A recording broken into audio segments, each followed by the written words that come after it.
श्री गुरुदेव महाराज की जय। श्री गुरुदेव भगवान की जय। जगत जननी अम्बे मैया की जय। किसी भक्त का अनुभव है कि हरि कृपा से ये नर्तन मिला है कि कैसा कमाल हुई गवा। हरि कृपा से ये नर्तन मिला है कि कैसा कमाल हुई गवा। आपकी चूके जो हरि के भजन से तो आगे बवाल हुई गवा। आपकी चूके जो हरि के भजन से तो आगे बवाल हुई गवा। किसी भक्त का अनुभव है, संत अब जीवन की सच्चाई को दर्शाते हैं कि प्रभु की कृपा से, दया से मनुष्य की जिंदगी मिली है और जिस काम के लिए मिली है, हरि का भजन खास तौर से इसका मेन काम है। मनुष्य जीवन केवल हरि का भजन करने के लिए मिला है और इसका दूसरा काम ही नहीं है। और जितने भी काम है सब पेट के धंधे हैं। दो काम करना है, हरि का भजन और पेट का धंधा। तो पेट के धंधे में तो हम खूब होशियार हैं, होशियारी में कोई कमी नहीं। लड़ाई झगड़ा भी कर लेते हैं, इसके लिए खूब छल कपट कर लेते हैं। लेकिन हरि के भजन के लिए अगर कोई मना कर दे तो उसी दिन से भजन भी नहीं करेंगे और शुरू भी नहीं करते।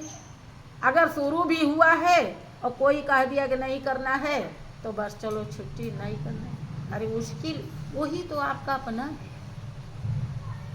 भाई कोई घर का ही इंसान जमीन जायदाद लेने लगता है तो हम लड़ते हैं कि नहीं, कोर्ट कचहरी करते हैं। यहाँ तक कि सर भी फूट जाए तो कोई दिक्कत है, जबकि ये तो यहीं रह जाएगी, रहेगी कि नहीं। लेकिन जो आपके साथ पहले भी था, आज भी है और आगे भी रहेगा, उसके लिए कभी लड़ा कुछ नहीं। यही गलती है कि हर कृपा से कब कृपा किया, मालिक देख रहा है कि आप कुत्ता बन के भटक रहे हैं, एक टुकड़ा रोटी के लिए तरस रहे हैं। इसी घर के परिवार हैं लेकिन अब घर में घुस नहीं सकते,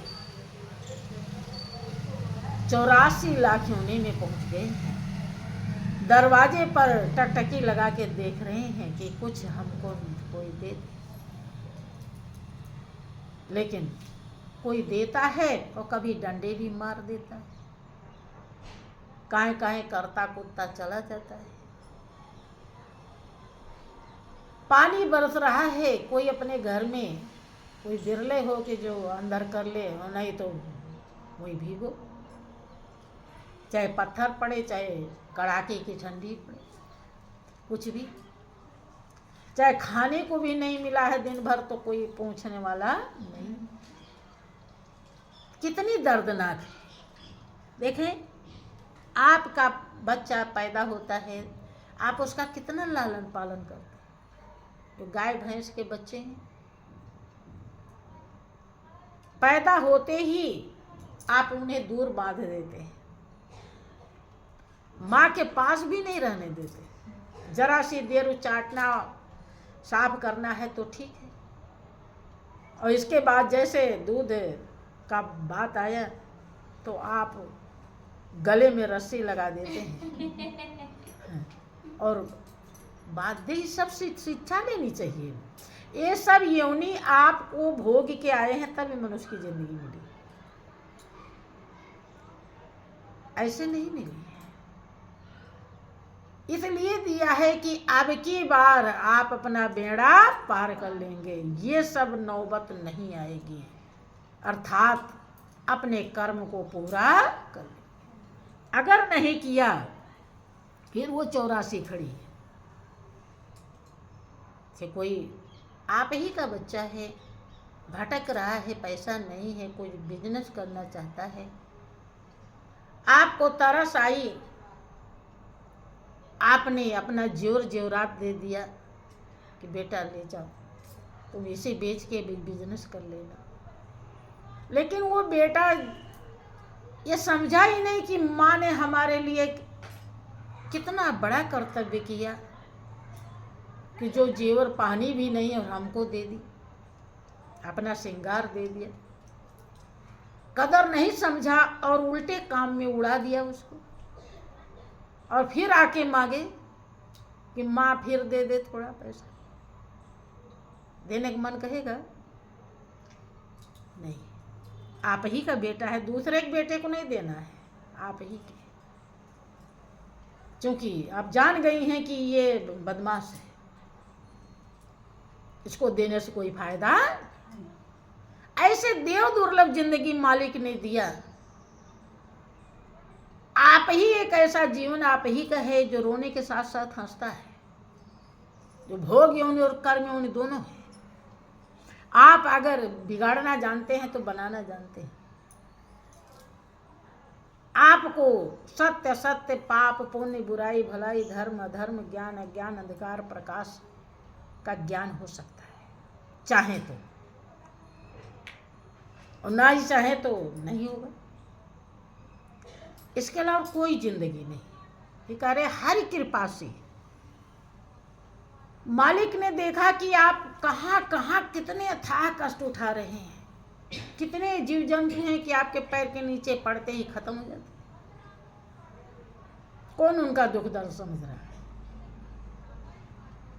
विचार कीजिए। आपके लिए कितनी व्यवस्थाएं हैं, कितने प्रकार के फल बनाए हैं, कितने प्रकार के मेवे बनाए हैं, कितने प्रकार की सब्जी बनाई है, कितने प्रकार की दालें बनाई हैं। किसके लिए? भेड़ बकरी के लिए कि मनुष्य के लिए? मनुष्य के लिए। और कुल खा खा करके हराम करे रहे। आप ही का बेटा आपको कभी बात ना पूछे, जब आज ऐसा ही हो रहा है, बात कम ही पूछते हैं। लेकिन जब नहीं पूछते हैं तो आपको अच्छा लगता है, बुरा लगता है। और उस मालिक को जितने इतनी अच्छी जिंदगी दिया है आपको कि ताकि आप उसे याद कर सकें। उसको जरूरत नहीं है आपके याद करने की, आपको जरूरत है उसे याद करने की, क्योंकि वो शांति स्वरूप है, वो आनंद स्वरूप है, वो सुख स्वरूप है। आपको ऐसा सुख चाहिए जो कभी भी साथ ना छोड़े, जो कभी खत्म ना हो। आपको ऐसा आनंद चाहिए, लोगों को क्या कहते हैं, ये चीज खाया तो बड़ा अच्छा लगा, मजा आ गया, बोलते हैं। मजा जरा सा खाली जीभ तक रहता है, लेकिन आनंद नाक से चोटी तक और पूरे जीवन भर कभी खत्म नहीं। आनंद अविनाशी है। और दुनिया में जो भी सुख स्वाद आपको मिलता है क्षण भर, ठीक है, और इससे आत्मा संतुष्ट नहीं होती। इसीलिए मालिक दया करके मनुष्य की जिंदगी दे दिया कि अब की बार अपना जीवन बना ले। लेकिन इसलिए कह रहे आपकी चूके जो हरि के भजन से, तो आगे बवाल होगा। और बवाल क्या है? 84 लाख योनियां खड़ी हैं कि 184 भरम दिया पोपे अटकाया है, और आपके पास आना पड़ा तो फिर 84 भी जाना पड़ेगा। आप के बस की भी बात नहीं कि आप नकार भी सको। जो वो करेगा उसे आपको लेना ही पड़ेगा। यहाँ भी जो दे देता है लेना पड़ता है? नहीं पड़ता। चाहे आप भगवान का फोटो ही क्यों ना फोड़ दो। बहुत लोगों के यहाँ कुछ गड़बड़ हो जाता है तो भगवान की पूजा ही बंद कर देते हैं। अरे बंद कर दोगे तो उसका क्या बिगड़ जाएगा? कुछ बिगड़ जाएगा। कर्म से ज्यादा मिलता नहीं है और कर्म बनाने का यही साधन है। आगे सब समझाते हैं कि 1,84,000 में था भटकता, वायदा था किया उस प्रभु से। 1,84,000 में था भटकता, वायदा था किया उस प्रभु से। पढ़ के माया में तू भूल बैठा कि जीवन बेहाल हुए गवा। पढ़ के माया में तू भूल बैठा कि जीवन बेहाल हुए गवा। माया 84 लाख योनि में आप भटक रहे थे, उसमें से निकाल कर जब मालिक ने मनुष्य की जिंदगी दिया और हर हाल को आपके देखा, वो अंदर में देखता रहता है। जिस प्रभु के ध्यान की जरूरत है, स्वरूप की, वो स्वरूप अंदर में वो दर्शन देता है, वहीं अंदर में रहता है बच्चे के साथ, तभी वो हरा भरा रहता है वहां पे। उससे मालिक से वो बच्चा ये वादा करता है कि ऐ प्रभु तुम मुझे इस नरक से बाहर कर दे। क्योंकि वहां बताया जाता है कि उसे 100 जन्म की कहानी पता रहता है, हम कहाँ पैदा हुए थे, किसके हाथ पैदा हुए थे, कहाँ मेरा घर था, कौन मेरा परिवार था। बताया जाता है कि 100 जन्म का उसे ज्ञान होता है और सबको बुलाता है, क्योंकि उल्टा लटका होता है, मलमूत्र सिर के ऊपर से बहता है, जठराग्नि में खोलता है, अथाह पीड़ा का सामना करता है। माँ को तो कभी ध्यान भी नहीं आता कि मेरा बच्चा कैसे रह रहा होगा इसको। वो तो अलगे ही फूली फिरती है कि अरे वाह अब तो हमारी ज़्यादा इज्जत बढ़ जाएगी, क्योंकि सारी दुनिया मतलबी है, कोई किसी का नहीं। उसे यह ध्यान भी नहीं आता कि इस काल कोठरी में कैसे रह रहा होगा। तो वादा करता है, वही प्रभु से थोड़ी थोड़ी देर पे दर्शन देता रहता है। उसे वादा करता है कि प्रभु तुम मुझे इस काल कोठरी से, नरक से बाहर निकालो, कोई मेरा नहीं है, तू ही मेरा है।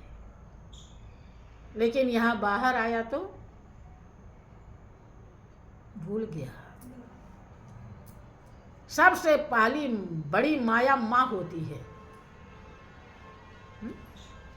सुनने में लग रहा होगा अटपटा आप लोगों को, क्योंकि माँ ही तो सिखाती है कि तेरे ताऊ हैं, ये अंकल हैं, ये आंटी हैं, ये भाई हैं, बहन हैं। कौन सिखाता है? माँ ही सिखाती है, वही तो फंसाती है। वो कभी कहती है कि काल कोठरी में बेटा किस शक्ति ने तुझे गढ़ा, तो उसका ख्याल कर। पढ़ाती है? नहीं।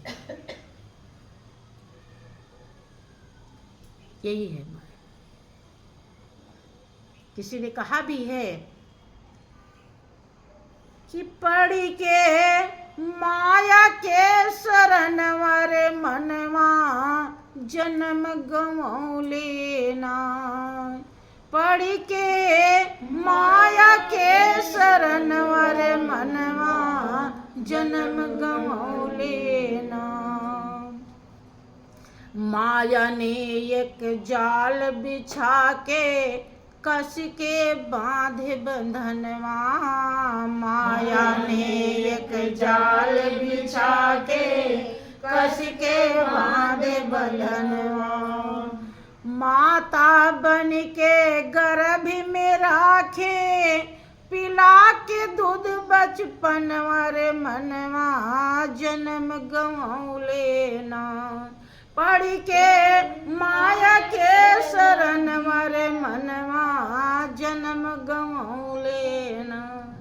हम माया के शरणागत हो जाते हैं, अर्थात भगवान के बिना भले काम चल जाए लेकिन माया के बिना काम चलता नहीं।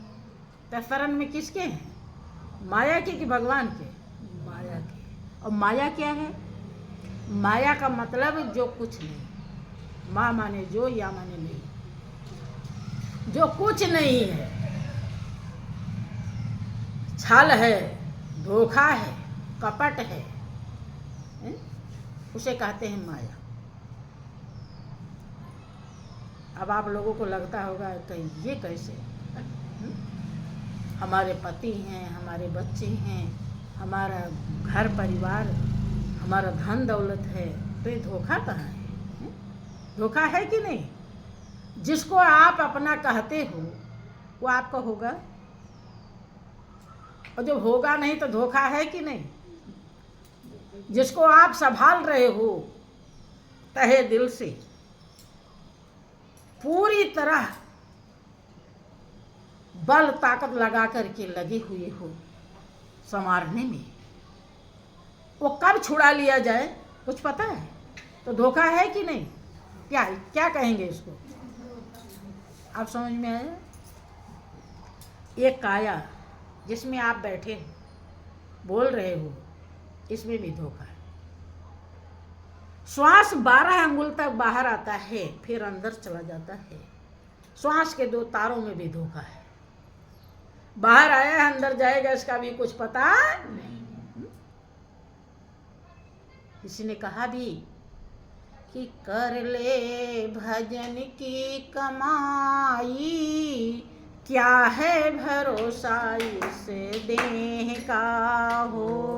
कर ले भजन की कमाई, क्या है भरोसा इस देह का।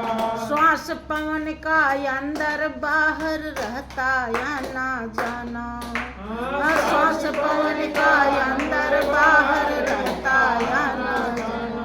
बाहर का बाहर रह जावे, अंदर नहीं ठिकाना, काया किसे काम आई, क्या है भरोसा इस देह का हो। काया किसे काम आई, क्या है भरोसा इस देह का। अब विचार कीजिए, इसे काया के लिए तो अगर किसी को खाने पीने को सामान भी थोड़ा ज़्यादा मिल जाए, अपने को कम मिले तो भी दिल दुख जाता है कि हमें तो कम ही दिया। इसको कितना पोसते हैं, लेकिन कब धोखा दे जाए कुछ पता है? बाहर गए हो, कोई जरूरी नहीं कि घर वापस आओ, है जरूरी? इस पिजड़े से आप निकल सकते हो, निकालने वाला निकाल देगा। तो ये पिजड़ा ही सबके रिश्ते का जरिया है। और जब यही इतना नाजुक है, कच्चे घड़े से तुलना किया गया, पानी के बुलबुला से तुलना किया गया इसका, तो पानी के बुलबुले जैसा फूट सकता है, कच्चे घड़े जैसा टूट सकता है, तो धोखा है नहीं? क्या है ये? विचार कीजिए। इसीलिए देखिए, जिस दुनिया में जीना बुरा नहीं है, लेकिन सच्चाई को समझ के जीना ही जीवन की कीमत है। अगर आप सच्चाई को समझ के जी रहे हो तो ध्येय और लक्ष्य से कभी विचलित नहीं होगे, और जैसे प्राण निकलेगा तो आप उसी में पहुंच जाओगे। लेकिन अगर पता ही नहीं है, कहाँ जाओगे? इसलिए जरूरी है कि पढ़ के माया में तू भूल बैठा, धोखे में, छल में, कपट में तू पड़ गया कि जीवन बेहाल हो गया, अर्थात बहुत ही बुरा। वे थोड़ा सा सावधानी बरते होते, मालिक को अपने साथ ले लिए होते, और जिसको जिसको साथ लिया कोई साथी नहीं बना। पहली बात तो वो साथी नहीं है, और दूसरी बात उनके साथ से इतना बड़ा अनर्थ है। क्या अनर्थ है भाई? ये जो हमारे साथी हैं ये दुखदाई क्यों है भाई? इनको साथी क्यों नहीं बनाना चाहिए? ध्यान देंगे तो बात समझ में आएगी। देखो, मालिक को साथी क्यों बनाना चाहिए, इन्हें साथी क्यों नहीं बनाना चाहिए, इसका पूरा ज्ञान समझ लीजिए।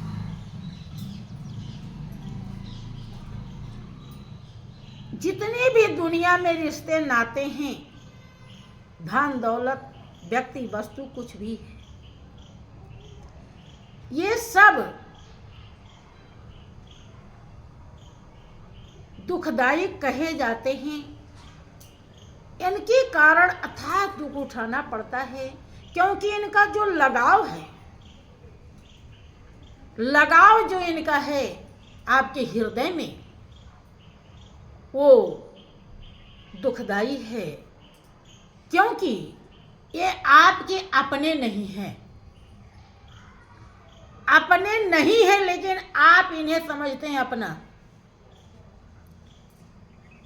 गलत है कि नहीं? किसी के पराये चीज को अपना समझा जाए तो पाप है कि पुण्य? पाप है। लोग क्या समझते हैं? समझते हैं ना सब चीज को हमारा है? नहीं समझते? समझते हैं। अगर ना समझें, मालिक का समझ के जिए तो क्या रोटी नहीं मिलेगी? मिलेगी।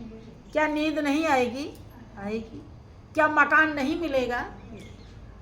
लेकिन ऐसा नहीं समझते। ऐसा ना समझने के कारण दोष लगता है सब कुछ किसी और का, और हम समझते हैं मेरा है, जबकि देख रहे हैं कि सब छोड़ छोड़ के जा रहे हैं।